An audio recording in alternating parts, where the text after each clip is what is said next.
Imagine, if you will, a Middle-earth where Morgoth, the first and greatest Dark Lord, triumphs over the Valar, the powers of the world, the guardians chosen by Eru Ilúvatar himself.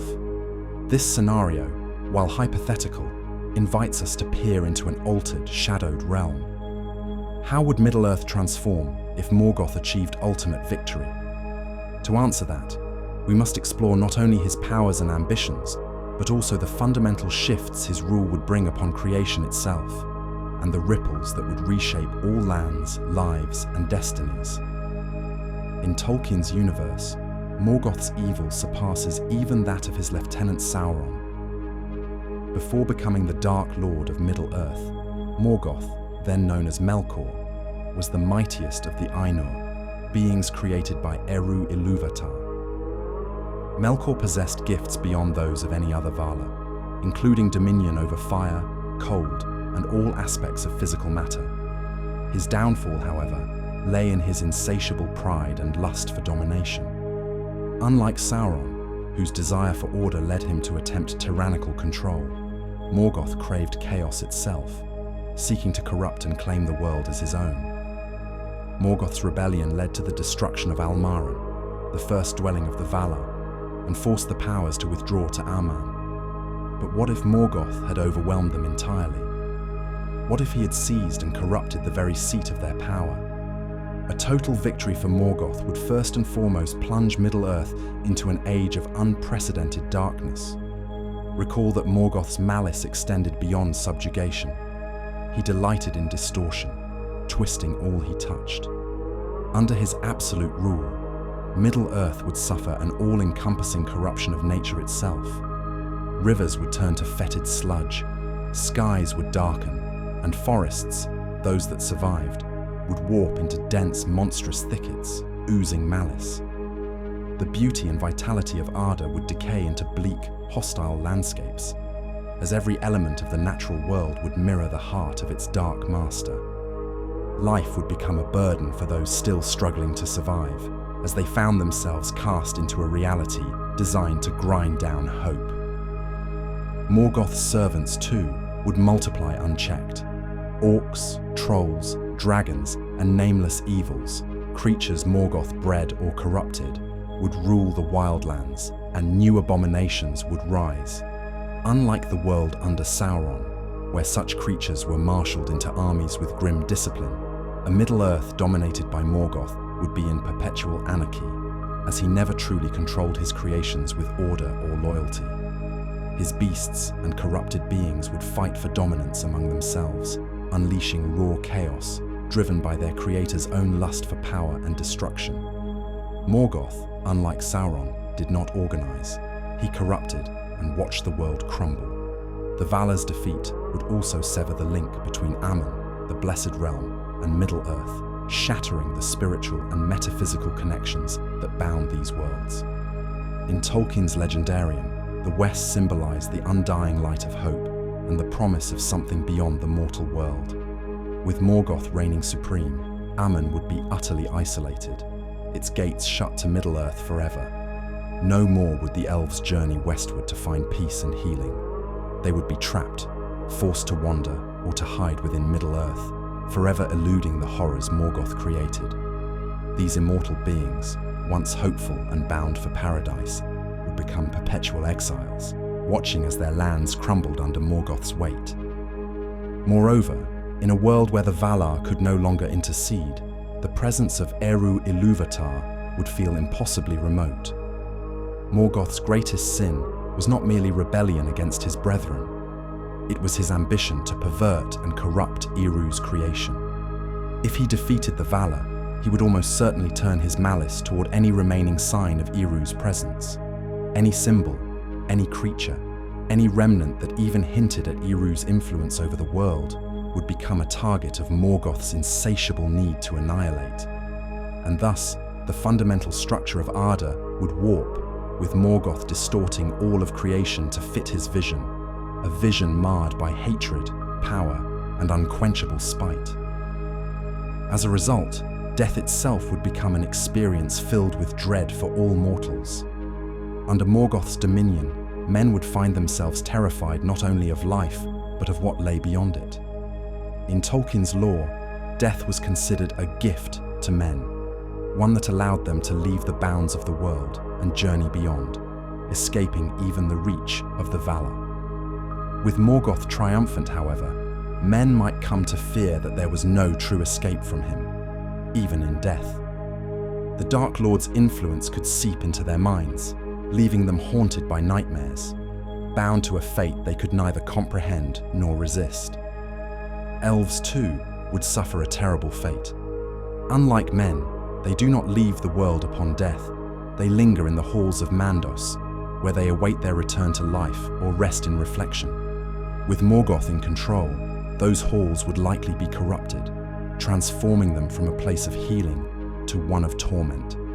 The spirits of fallen elves might be compelled to return to Middle-earth as twisted spectres, forever denied the solace of Aman, their only purpose to serve Morgoth's malign will. Even the great heroes of the Eldar, those who had once fought valiantly against evil, would find themselves ensnared, stripped of honor, and subjugated in undeath. Consider also the impact on the dwarves. While they held little love for Morgoth due to their creator, Auli the Smith, being among his chief enemies, Morgoth would likely set his sights on their skill and resilience. Dwarven realms would become enslaved and perverted into hellish forges, vast, dark mines, and cramped, haunted tunnels.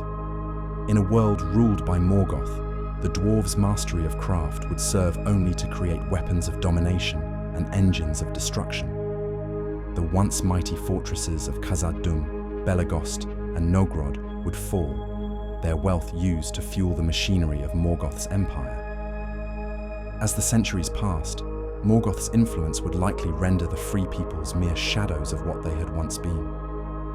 Elves, men, and dwarves alike would become isolated, living in terror, forced to hide away in remnants of once great cities, forever on the run from Morgoth's twisted hordes.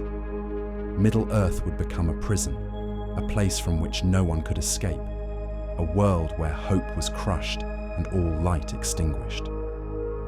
Morgoth's triumph would signal the end of an age, not just in history, but in the spiritual fabric of Arda itself. Even the Valar, if they survived, would be unlikely to muster any further defense against him. Any resistance would be met with unspeakable force, and the mere thought of rebellion would seem an impossible dream. In this dark new world, Morgoth's dominion would become a twisted, hellish kingdom that stretched far beyond the physical bounds of Middle-earth. Like a disease spreading through the bloodstream, his malice would permeate every element of creation, reducing all life to servitude, corruption, and despair. The shadow of Morgoth would grow to encompass not just Middle-earth, but all of Arda, until nothing pure remained untouched. Middle-earth, then, would no longer resemble the land we know from Tolkien's works. Instead, it would be an endless shadow, a place where beauty was lost, hope was a distant memory, and freedom was utterly forsaken. Morgoth's victory would also profoundly alter the fate of the Númenóreans and all of the Edain, the men who first allied with the elves in the wars against Morgoth. These men, blessed by the Valar with Númenor, a land of peace and wisdom, would face an entirely different fate. Without the Valar's intervention and their gifting of this island paradise, the Edain would never know Númenor's grandeur. Instead, they would remain scattered and impoverished, lacking the knowledge and long lifespan that once set them apart from other men. Bereft of the guidance that shaped them into a wise and powerful people, the Edain would be left vulnerable, exploited by Morgoth as tools in his empire of oppression. Morgoth's manipulation would warp them into cruel and ruthless instruments of his will. In Tolkien's lore, the Númenóreans eventually rebel against the Valar due to their fear of mortality, driven by Sauron's manipulation. But with Morgoth in power, these fears would arise sooner and become a cornerstone of his reign. The Edain, like the Númenóreans after them, might be promised knowledge or prolonged life by Morgoth, who would twist this promise to bind them to his service. Instead of becoming the noble and learned kings of Númenor, they would turn into puppet rulers over others. enacting Morgoth's dark laws and enforcing his tyranny across the lands of men. The relationship between men and elves would also suffer irreparable harm. In Tolkien's original world, elves and men form alliances against a common enemy, striving together against darkness. But in a Middle-earth ruled by Morgoth, such unity would be nearly impossible. Elves would become embittered, seeing men as Morgoth's thralls and distrustful of their allegiances. Men, in turn, might view the elves with suspicion and envy, as the immortals who escaped Morgoth's dominion, while they themselves were left vulnerable to his manipulation. The ancient trust between the two races would decay, leaving them isolated and unable to form the alliances that would otherwise have lent them strength. Under such conditions, the elves would likely fade away more swiftly than they did in Tolkien's timeline. In the original Legendarium, the elves' eventual departure to the Undying Lands signified the end of an age, a peaceful transition to a quieter world for men to inherit. But here, with no Valinor to welcome them, elves would be doomed to remain in Middle-earth, slowly diminishing and hiding in their forests, ever wary of discovery by Morgoth's minions. Over the centuries, they might become little more than rumors, ghostly beings retreating deeper into wildlands, wary and distrustful even of each other. In such a world, it is possible that Morgoth would fashion a dominion even more expansive than what we see in Tolkien's Third Age. Middle-earth, with its varied peoples and lands, would become the very core of his power, a place from which he might even extend his malice beyond the physical world of Arda. Morgoth's twisted ambitions would not be limited to earthly conquest. He was known to have dreams of challenging even the music of the Ainur, the very foundation of creation. With the Valar vanquished, Morgoth would likely intensify his attempts to corrupt the music, bending its harmonies to reflect his will. In doing so, he would continue to alter reality itself, creating endless distortions in the natural order, turning all life and creation into an echo of his own malice. The Silmarils, 3 legendary jewels crafted by the elf Feanor, filled with the light of the 2 trees, would also hold a unique position in this darkened world. In Tolkien's writings, the Silmarils represent the last untainted light from before the coming of darkness. If Morgoth had conquered the Valar, he might have reclaimed all 3 Silmarils, including those lost in Middle-earth and in the depths of the sea. In his hands, they would become trophies of his power, symbols of his triumph over the forces of good. Rather than destroying them, Morgoth would likely use the Silmarils as tools of torment, flaunting them to remind all creatures that he now held the light they could no longer hope to see. But Morgoth's claim over the Silmarils would also bring a curse upon his own creations. Recall that the Silmarils are not only sources of light, they are bound by Feanor's fierce oath, cursed so that none who possess them without rightful claim can do so without consequence. Even Morgoth, in his victory, would suffer from the Silmarils, their light burning his flesh as it once did before he stole them. Though powerful, Morgoth could not undo the inherent nature of the Silmarils or escape the curse they carried. Therefore, his possession of them would be a constant reminder of his inability to truly dominate everything within creation. Ironic, for a Dark Lord who so desperately wished to conquer all. This reminder would only fuel his frustration, causing him to descend further into bitterness and wrath. Perhaps most intriguingly, the Silmarils might also remain a beacon of hope, no matter how faint, for those who resist Morgoth. Hidden away in dark vaults, or even set in the crown of Morgoth himself, the Silmarils would remind the free peoples of Middle-earth, those few who could still muster courage, that there was once a light beyond darkness. For a world crushed under Morgoth's heel, such a reminder, however small, might inspire legends of resistance, even if actual resistance seemed impossible. Despite his desire to extinguish all hope, Morgoth's very possession of the Silmarils might thus inadvertently preserve it. The stars themselves would also bear witness to Morgoth's conquest. Elbereth, the Valar who set the stars alight in the heavens, holds a special place in the hearts of the elves, who invoke her name in times of need. But with Morgoth reigning supreme, Elbereth's influence over the skies would diminish, leaving the night devoid of the pure and untouched light she bestowed. The stars, symbols of hope and endurance, would appear duller or even vanish entirely as Morgoth imposed his will on the natural world. In Tolkien's world, the stars represent constancy amid change and danger, but under Morgoth's rule, their absence would mark the completion of his dominion, making the darkness above a reflection of his endless malice below. Morgoth's manipulation of the physical and spiritual worlds would make Middle-earth a land where every day felt like a defeat, where the very essence of hope was systematically crushed. Yet even in such a world, seeds of defiance might still exist. Tolkien's universe often suggests that while evil can corrupt and destroy, it can never fully comprehend or eradicate goodness.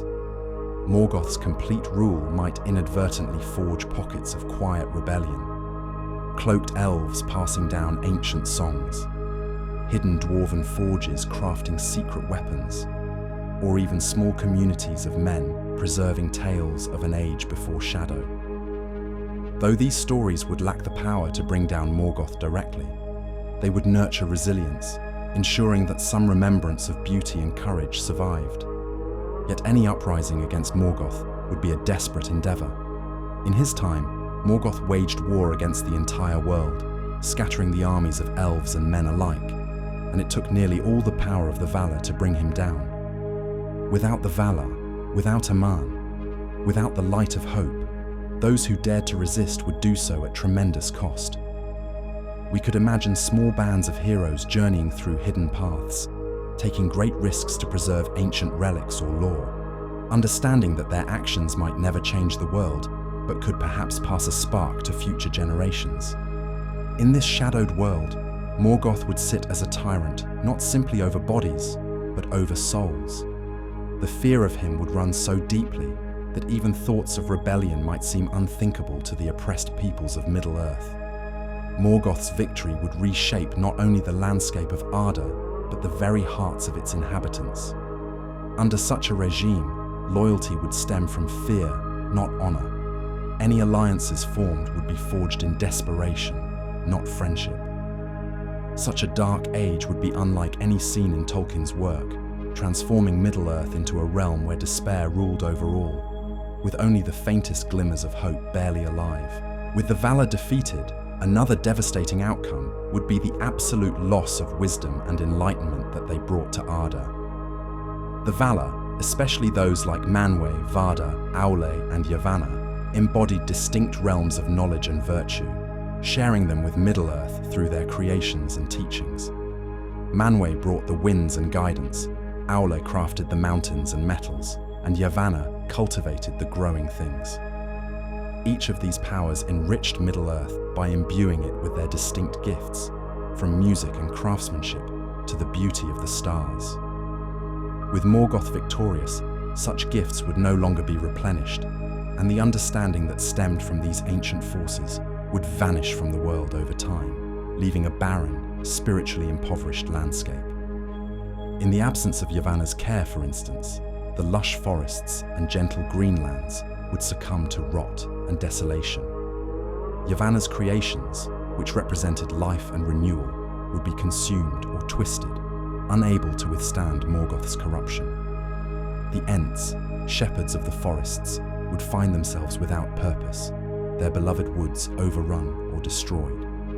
Eventually, they might either be hunted to extinction or devolve into monstrous beings, enslaved to Morgoth's will. Morgoth's power and desire for dominance would not allow for sentient beings who did not serve him willingly. Even creatures as ancient as the Ents would be forced to submit or perish. Then there is Aule's influence on Middle-earth. Aule, the craftsman of the Valar, bestowed upon the world both the dwarves and a deep understanding of craft, metallurgy, and the hidden riches of the earth. Morgoth, while once a student of Aule, lacked the love of creation for creation's sake. Instead, he lusted only to dominate and bend all things to his own designs. With Aule out of the picture, Morgoth would control all craft and industry in Middle-earth.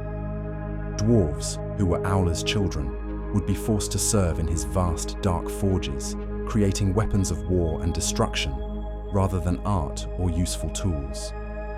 Their works, which once symbolized resilience and ingenuity, would be twisted into instruments of oppression, further spreading terror across the land. The absence of Varda's starlight would have an especially profound effect on the elves. Varda, known as Elbereth Gilthoniel to the elves, set the stars in the sky and remains a figure of reverence and hope throughout Tolkien's tales. Her light, enshrined in the stars, acted as a constant source of solace and strength for the elves.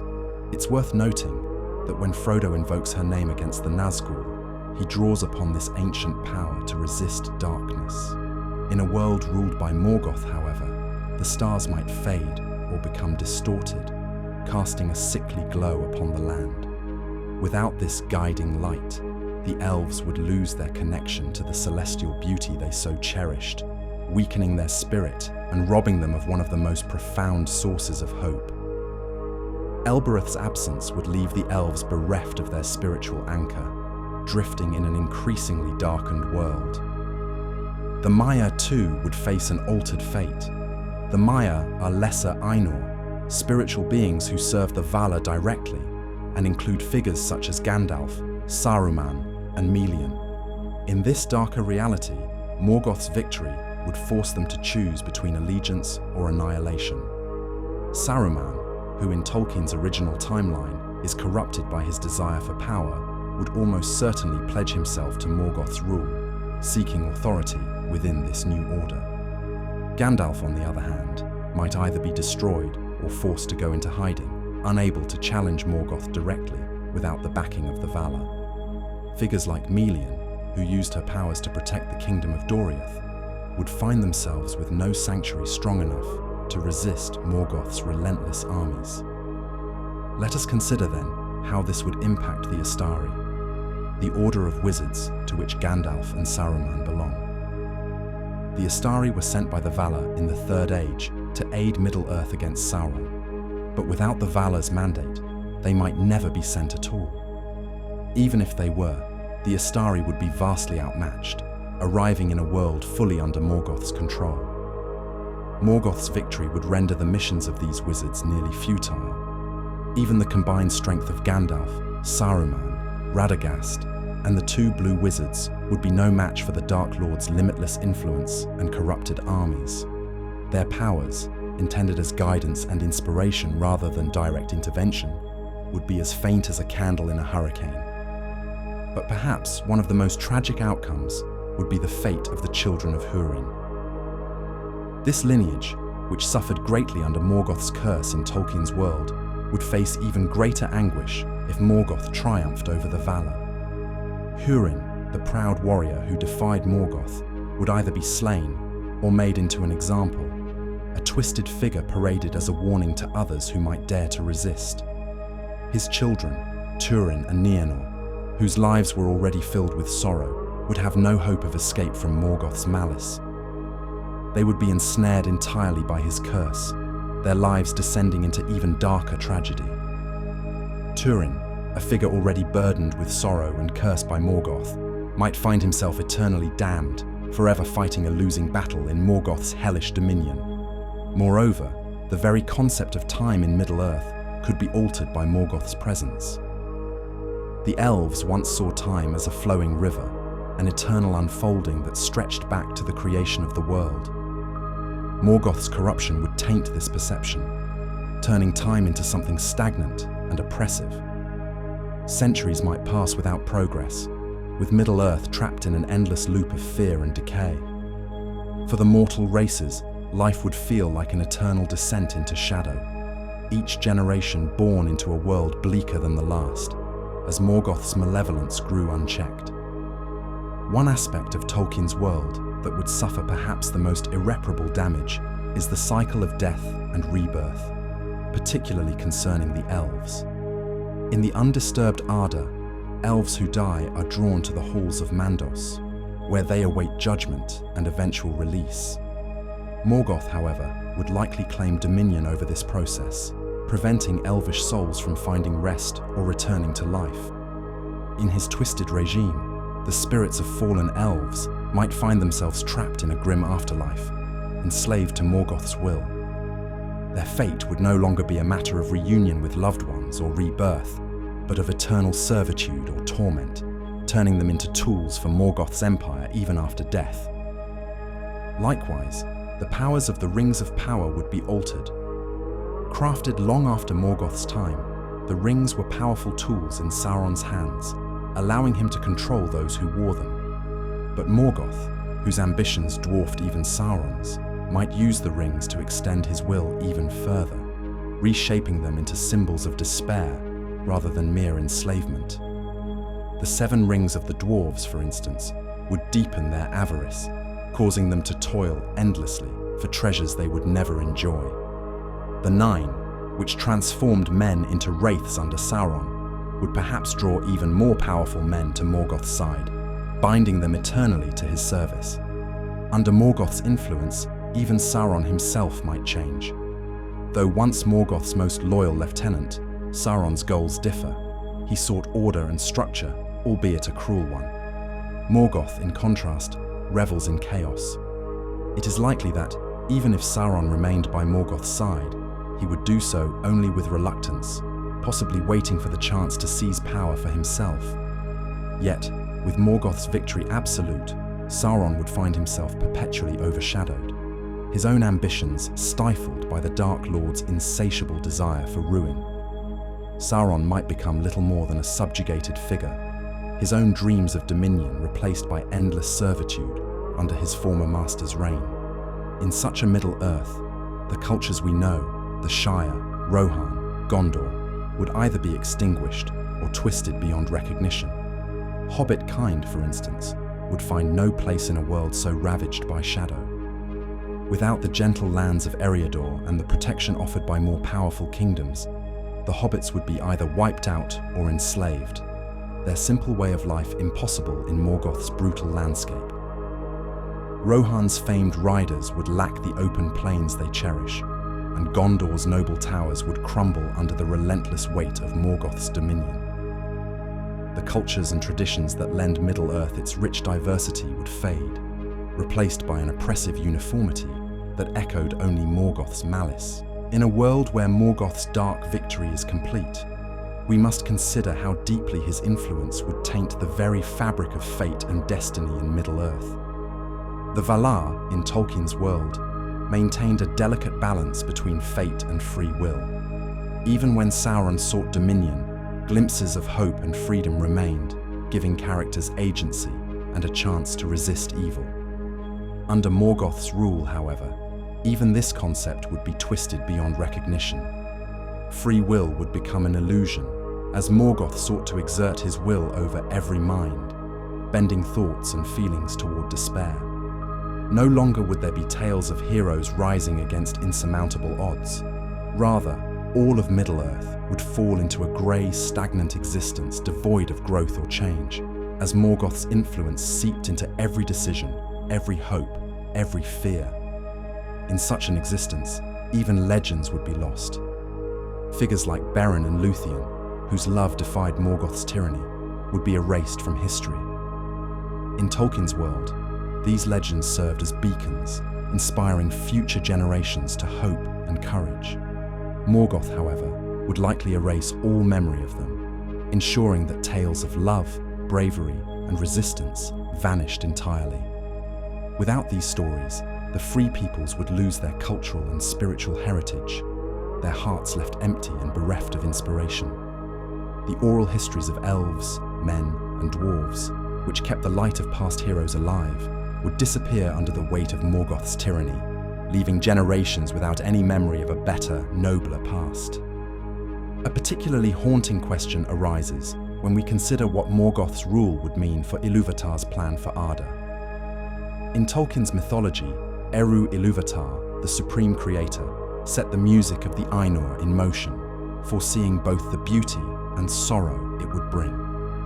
The existence of evil, even in the form of Morgoth, was allowed because Eru knew that good could come from struggle and darkness. But Morgoth's victory would force us to question whether Ilúvatar himself might intervene. In the canonical stories, Eru intervenes directly only once, reshaping the world during the fall of Númenor. But with Morgoth in complete control, might Eru again take action to restore the balance he intended? Or would Middle-earth descend into a twisted reality where Eru's grand design was silenced, subverted by Morgoth's will? If Eru chose not to intervene, then the fate of Arda would indeed be grim.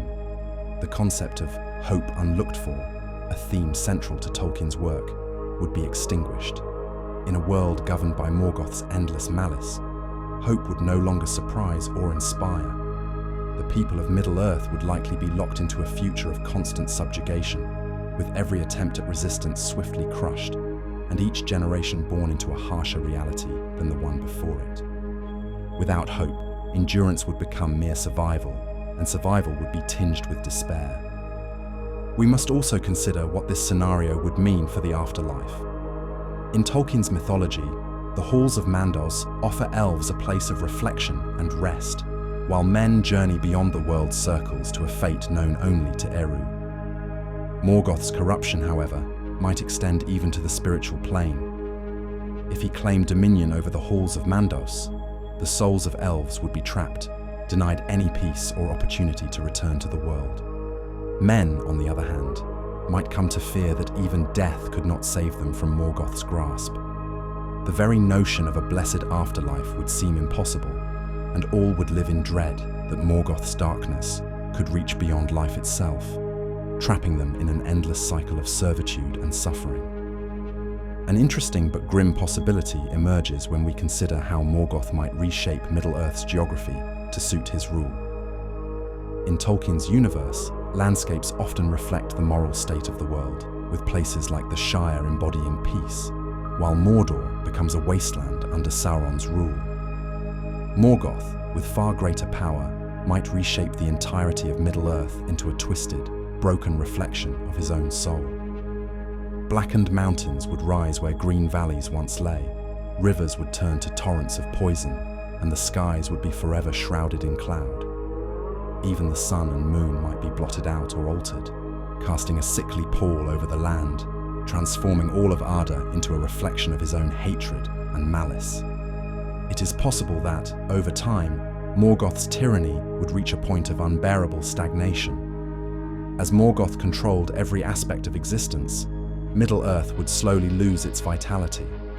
Life itself would become thin and wan, as Morgoth's malice consumed the world's essence, feeding his insatiable hunger for domination.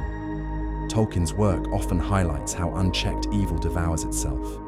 Morgoth's lust for control would gradually consume everything until there was nothing left but an empty husk of a world, devoid of life, beauty, or joy. Perhaps this would be the ultimate irony. Morgoth's absolute victory would result in the destruction of the very thing he sought to rule, leaving him a lord of ashes, with no one left to dominate. In the end, if Morgoth defeated the Valar, Middle-earth would become a prison, a land of eternal shadow and despair, where hope, freedom, and even beauty would become nothing more than fading memories. It would be a world where the Valar's gifts had been twisted, where Eru Ilúvatar's music lay corrupted, and where every soul was bound by fear.